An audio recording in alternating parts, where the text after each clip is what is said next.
Bonjour à tous et bienvenue mes amis pour cette vidéo, une vidéo coup de gueule et mise au point, surtout également en conclusion de cette vidéo, mise au point par rapport à certains commentaires qui circulent sur les réseaux sociaux, par rapport à ce procès de la malheureuse Lola, 12 ans, dont on sait ce qu'il est malheureusement advenu.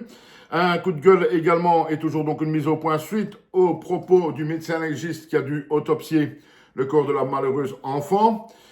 On ne va pas revenir sur tous les détails que l'on connaît, mais en fait, donc, il termine par ce genre de phrase assez significative de l'ampleur de ce qui s'est passé, puisqu'il explique que Dabia Ben-Kiret a terminé la gamine au ciseau. Il faut déjà imaginer la scène, mes amis. Et donc, ma réaction et mon coup de gueule et ma mise au point, c'est par rapport à certains commentaires que j'ai reçus en dessous d'une de mes vidéos et que j'ai vus sur d'autres vidéos également, comme quoi il faudrait quand même, quoi qu'il advienne, un procès. Et là, je suis pas d'accord, les amis. Il faut quand même, à un moment donné, se mettre en circonstance, essayer d'imaginer ce qui s'est passé, essayer de s'imaginer les personnages en cause, et notamment cette Dabia Ben-Kiret. Alors, certains me disent, il faut un procès parce qu'elle va parler.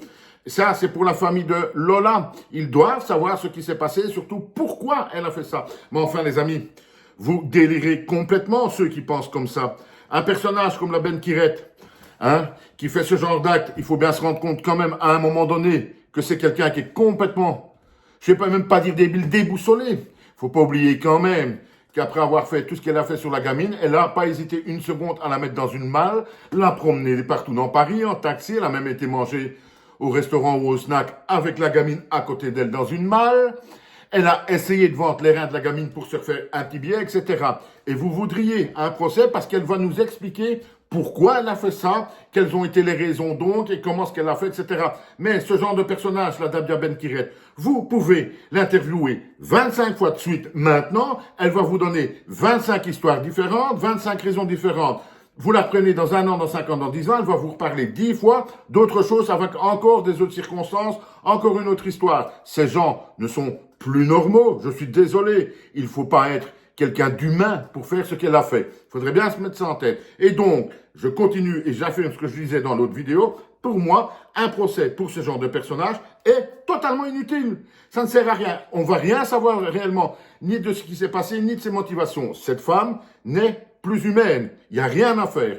Je vous le dis, reprenez-la dans 5 ans, elle va vous dire autre chose que ce qu'elle dit maintenant, sous serment ou pas d'ailleurs. Et donc, pour moi, et je le redis avant de vous laisser, pas besoin de dépenser des dizaines de milliers d'euros d'argent du contribuable pour ce genre, je ne vais même pas dire de personne, ce genre de choses qu'est Dabia Ben-Kiret, une petite cellule de 3 mètres carrés, puisque depuis 1981, la peine de mort est abolie en France, on le sait, donc une petite cellule de 3 mètres carrés, un peu d'eau par jour, avec un petit morceau de pain, c'est largement suffisant. Et je terminerai là-dessus, ceux qui me disent non, il faut un procès, il faut un... Eh bien, allez un peu vous recueillir sur la tombe de la malheureuse Lola pour voir s'il faut vraiment faire un procès pour ce genre de personnes. Merci, au revoir et à bientôt.